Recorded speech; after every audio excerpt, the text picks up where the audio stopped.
거두절미하고 바로 말씀을 나누죠. 오늘 본문의 내용은 기도에 대한 내용입니다. 기도. 여러분들, 기도는 참 귀한 것입니다. 기도는 우리의 호흡이고요. 여러분 성경에서 참 기도의 이야기가 많이 나오죠. 여러분들이 기억하는 기도의 말씀, 기도의 위인들이 누가 있습니까? 우리는 뭐 모세의 기도, 뭐 아브라함의 기도, 한나의 기도, 수많은 그런 인물들의 그런 기도들을 떠올릴 것입니다. 그런지 생각보다는 오늘 우리가 읽은 등장하는 이의 기도를 기억한 분들은 좀 많이 적은 것 같아요. 아마 분량이 적기 때문일 수도 있고, 그런데 또 우리가 분량이 적지만 또 기억하는, 좀 짧지만 잘 기억하는 사람의 기도가 있어요. 바로 역대상 4장 9절로부터 10절에 나오는 야베스의 기도는 참 유명하지 않았습니까? 그 야베스의 기도 책도 되게 유명한 베스트셀러였고요. 여러분들, 우리는 그 짧지만 그 야베스의 기도를 좋아합니다. 그 기도의 내용이 무엇이죠? 이런 내용이에요. 나에게 복을 주시고 지경을 넓혀주시고 나를 도우시고 환난을 벗어나서 근심이 없게 하옵소서. 이 기도의 내용은 우리가 좋아할 만한, 누구나 원하는, 정확하게 이야기하면 늘 구하는 기도이고 또 본능적으로 원하는 그런 내용들이라고 생각을 해봅니다. 그런데 그에 반해서 오늘 나오는 이의 기도는 좀 야베스와는 다른 기도를 드리는 것 같아요. 좀 다른 성격의 기도를. 오늘 잠언 30장 1절에서는 그를 야게의 아들 아굴이라고 소개를 합니다. 근데 스스로를 어떻게 표현하냐면은 이렇게 소개를 해요. 한번 2절과 3절의 말씀, 우리가 본문 채택하지는 않았지만 함께 2절 3절 한번 읽어보면 좋겠습니다. 시작. 나는 잘하는 사람에게 피하면 짐승이라. 내게는 사람의 총명이 있지 아니하니라.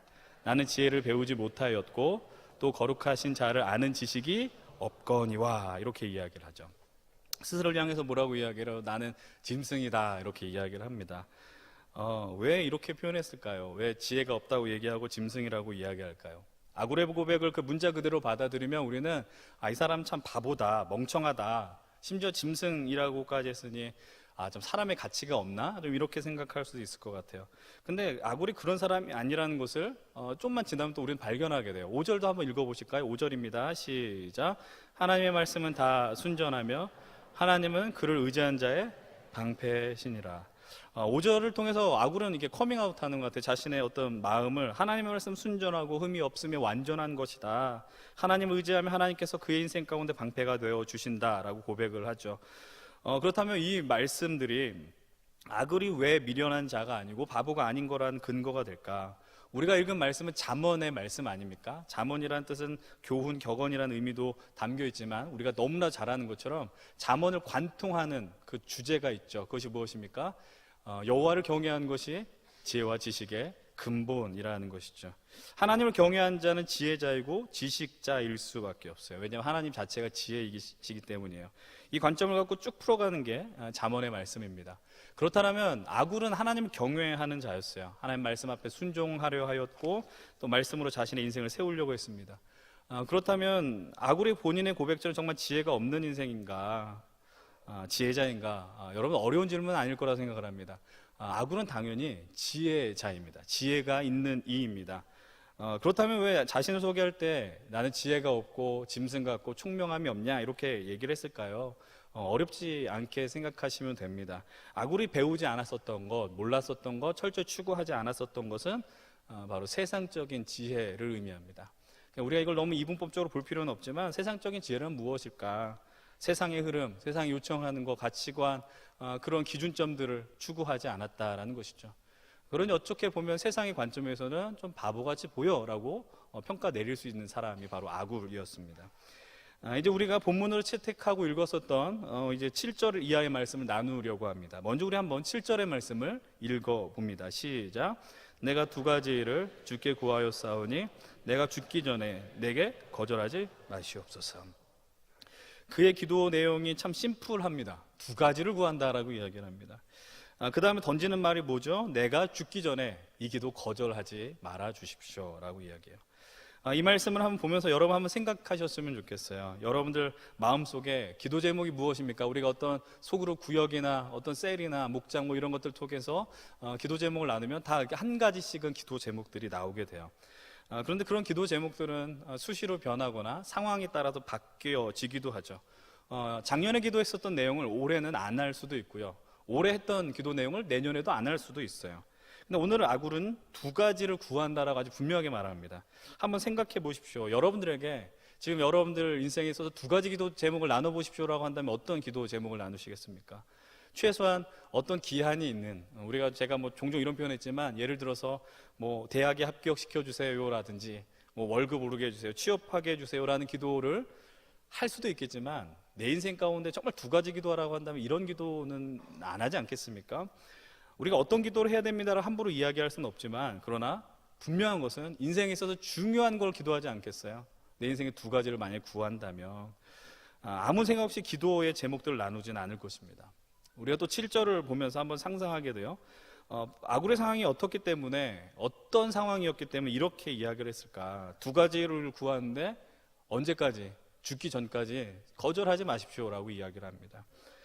이 표현 속에서는 아마 정말 인생을 살아가는 이들을 향한 어떤 권면하고 싶은, 그 마음을 나누고 싶은 아굴의 절박한 심정이 표현되어 있는 것 같아요. 내가 이제 살 날이 얼마 안 남았는데 내가 이 이야기들을 나의 사랑하는 이들에게 나누고 싶다라는 그런 간절한 마음이 이 표현 속에서 담겨 있는 것 같습니다. 그렇다면 이 아굴이 나누는 두 가지 기도는 무엇입니까? 우리 함께 8절을 읽어봅시다. 8절의 말씀 시작.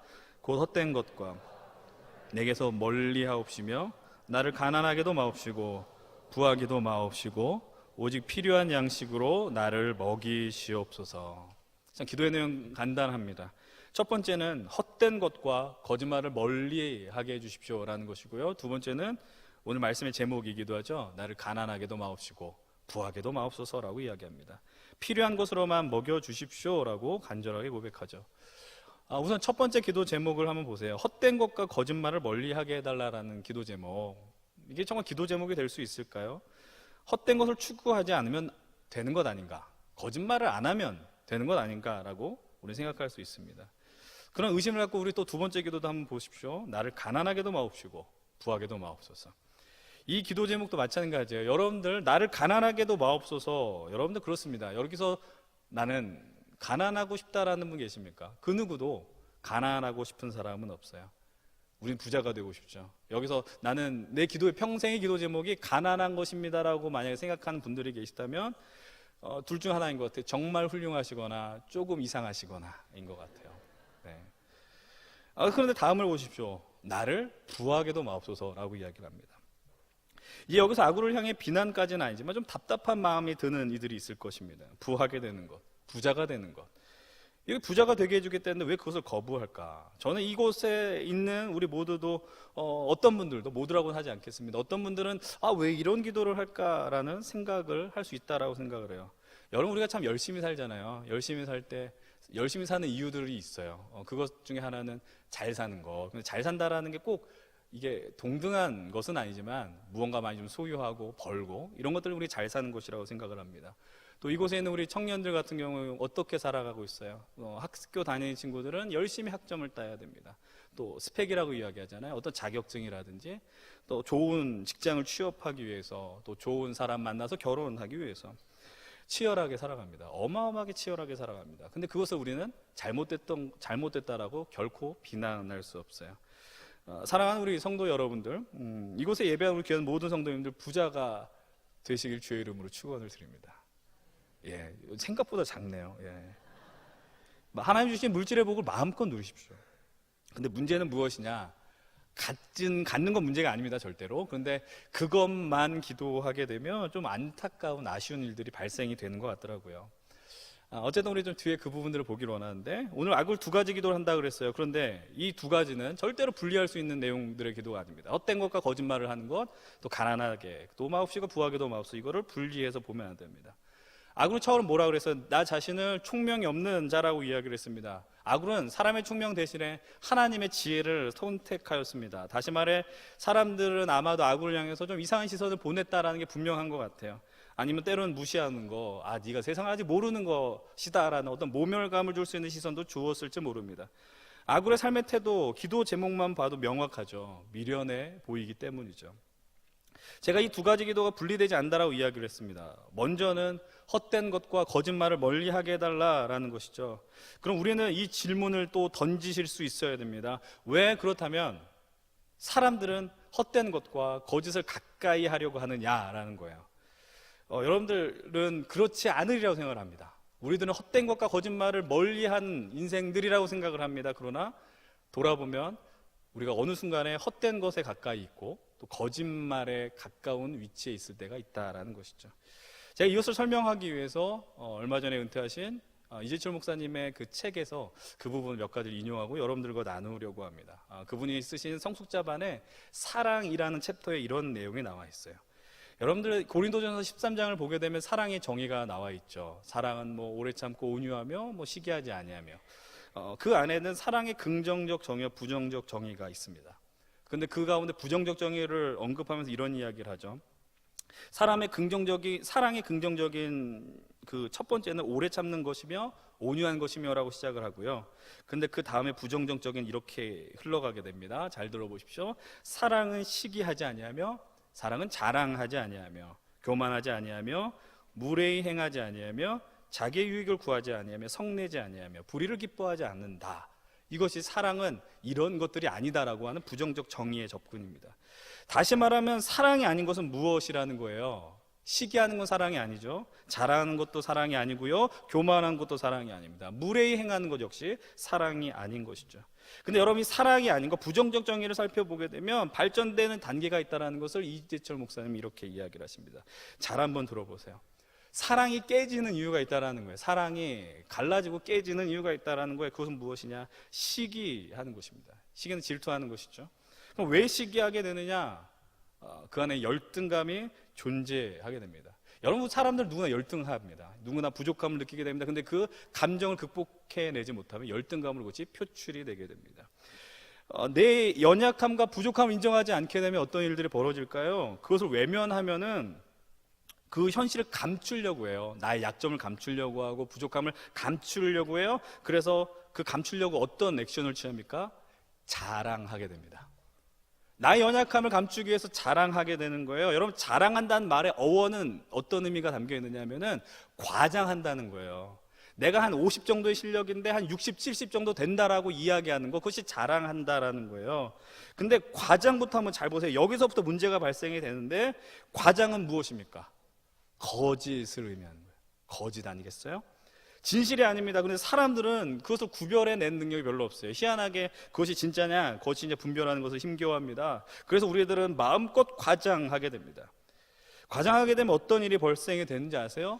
내가 막 그렇게 자랑하고 과장하게 됐더니 진짜 내가 그런 줄 알게 되는 거예요. 내가 그런 사람들을 오해하고 착각하게 되더라라는 거예요. 여러분들 레위기 말씀 보면요, 곡식으로 예배 드릴 때 하나님이 야 누룩과 꿀을 넣지 마라고 이야기했어요. 왜 넣지 말라고 했느냐? 예배 드릴 때 제물에 누룩과 꿀을 넣으면 어떤 일이 벌어지냐면, 누룩을 넣으면 이렇게 부풀잖아요, 빵이. 그러니까 과장된다니까요. 내가 드린 제물은 요것인데 그 누룩과 꿀을 통해서 부풀어지고 무언가 더 그럴싸하게 보이도록 포장하게 되더라라는 것이죠. 누룩과 꿀을 담아서 드는 예배는 가짜 예배일 수밖에 없다라는 거예요. 그렇게 자랑하게 되면 결국은 교만하게 됩니다. 시간 관계상 뭐 다 살펴볼 수 없지만 한번 여러분들 이 말씀의 흐름들을 한번 생각해 보십시오. 사람의 시기심이 자신을 자랑하게 되고요, 자기를 자랑하고 높이게 되면 자신을 속이는, 기만하는 사람이 됩니다. 그 사람은 쉽게 말해 헛된 것과 거짓을 추구한 인생이 되는 것이죠. 그렇다면 왜 이 사람이 시기하게 되고 자랑하게 되고 교만하게 될까? 이제 여기서 우리는 아구의 두 번째 기도를 연상하셔야 됩니다. 그것이 무엇이냐? 바로 가난을 벗어나서 부하고 싶은 자신의 욕망 때문이죠. 오늘 이 말씀을요, 자꾸 이제 우리들 잘 이렇게 설교 들을 때 기억나는 것만 기억하려고 하지만, 부탁드리는 것은 그 흐름들을 잘 잡으셨으면 좋겠어요. 오해하지 않았으면 좋겠고, 곡해서 듣지 않았으면 좋겠어요. 여러분들 향해서 말씀 끝나고 여러분들 청빈한 삶을 사십시오라고 요청하는 게 아니에요. 부자는 죄입니다라고 얘기를 하는 게 절대로 아니라는 거예요. 사람이라면 누구나 나의 모습보다 더 나은 모습을 향해 추구해 나갑니다. 그것이 어떤 것이든지 가네요. 그래서 열심히 노력하는 것, 많은 능력을 소유하는 건 너무나도 아름다운 거예요. 열심히 살아가는 것은 말이죠. 그런데 문제는 뭐냐면, 자신의 현재 아쉽고 부족하고 연약한 부분을 당장 메우려고 사람들이 무리를 하게 됩니다. 그 무리를 한다는 말의 의미는 뭐냐? 무리해서 거짓을 추구하게 될 때 문제가 발생이 되더라라는 겁니다. 사랑은 교만하지 아니하며, 여러분들 사랑이 교만하게 되면, 교만한 태도를 갖고 사람이 살게 되면 어떤 일이 벌어지느냐? 사랑은 무례히 행치 아니하며, 근데 사랑 교만하게 되면 무례히 행하게 되는 것이죠. 여러분, 무례히 행한다는 말의 의미는 상대를 무시하는 것입니다. 상대방에게 들어가야 할 그 영광을 인정하지 않는다라는 것이죠. 대신 자신이 그것을 차지하려고 발버둥 치는 겁니다. 그 사람에게 그 현실을 인정하지 않고 내가 그것을 취하려고 할 때 우리에겐 더 큰 어려움들이 벌어지는 것이죠. 그때 우리들은 거짓과 헛된 것을 추구하게 됩니다. 근데 문제는 무엇입니까? 아까 전에도 비슷한 얘기를 했습니다. 우리는 그것을 잘 구분해내기가 어려워요. 스스로조차도 그래요. 그렇게 분별한 능력이 없고 부족합니다. 그러나 최소한 이렇게 생각해야 되지 않느냐라는 거예요. 우리 그렇게 살면 안 되지.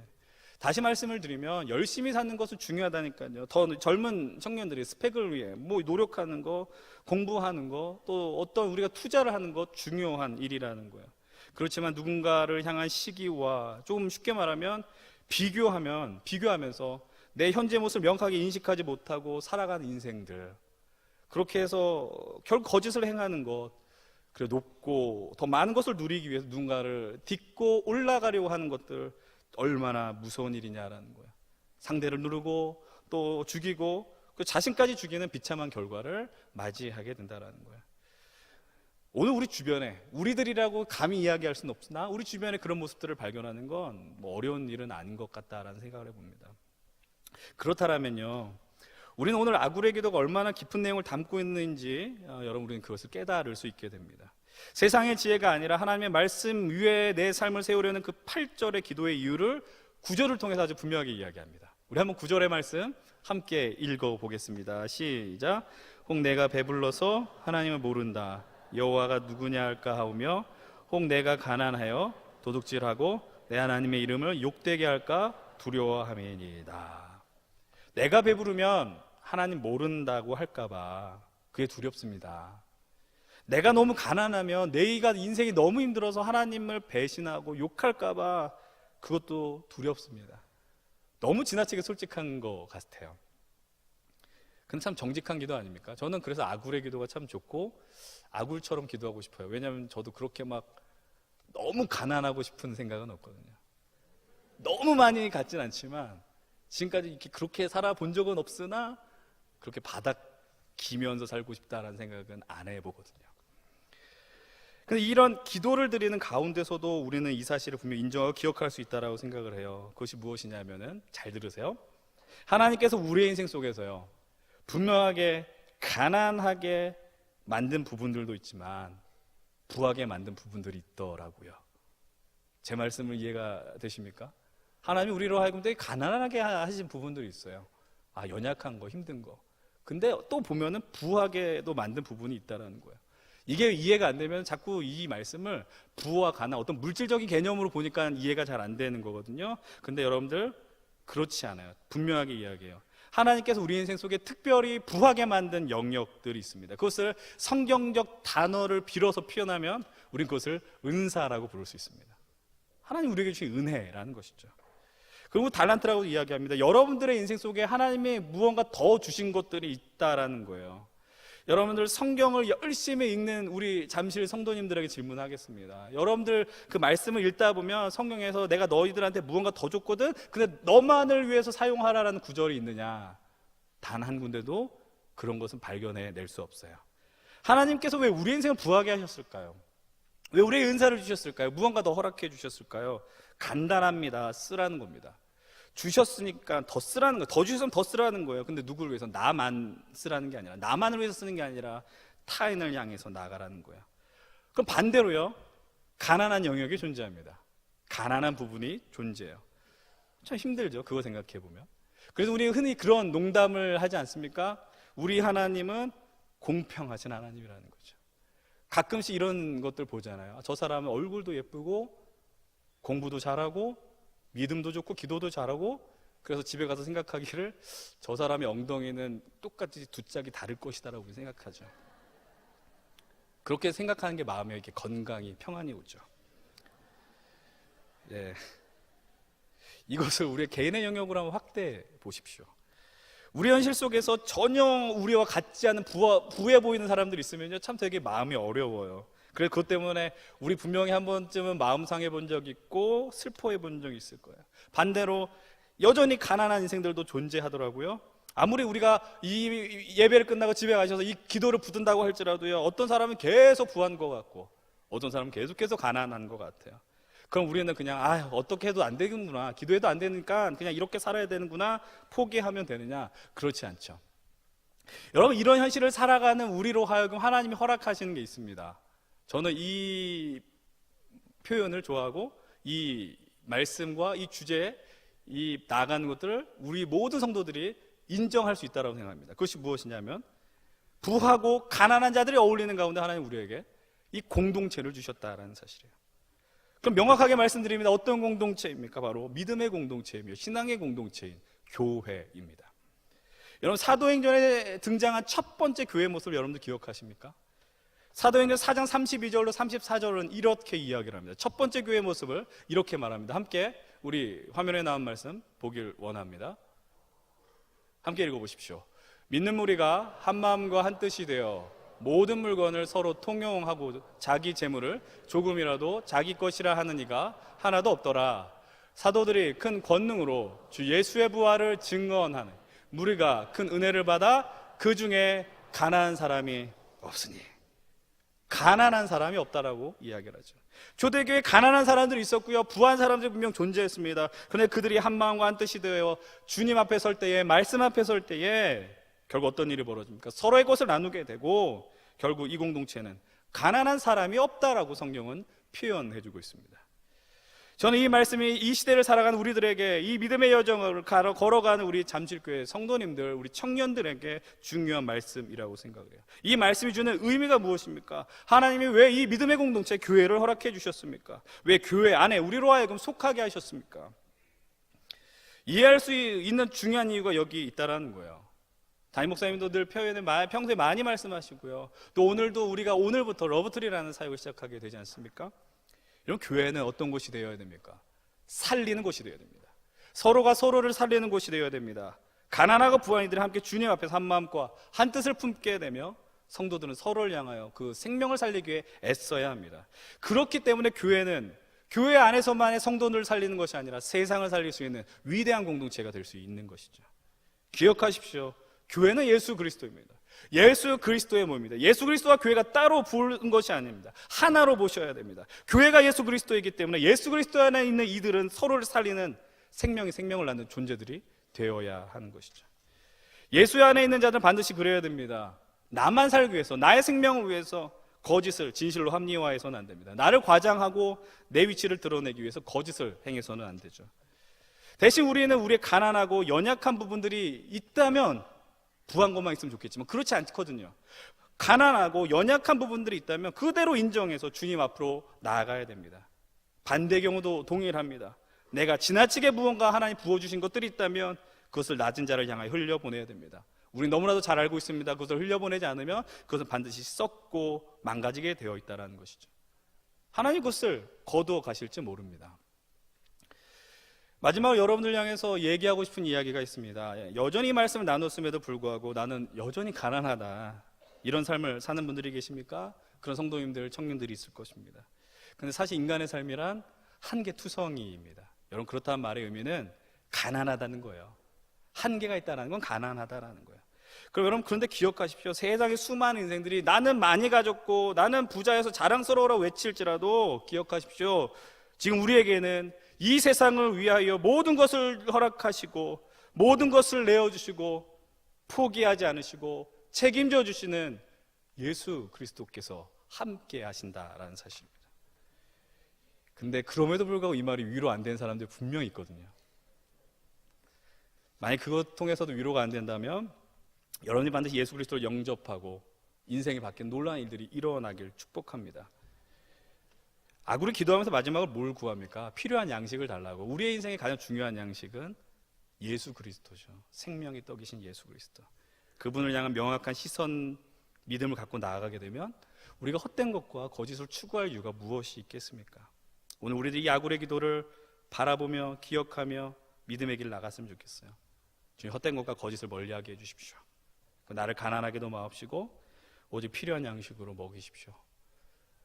오늘 온 성도들이 함께 있기 때문에 특정 대상만을 향해서 얘기하는 게 조금 죄스럽긴 하지만, 그러나 오늘 청년들이 헌신으로 찬양하게 되는데, 젊을 때는 욕심들이 많습니다.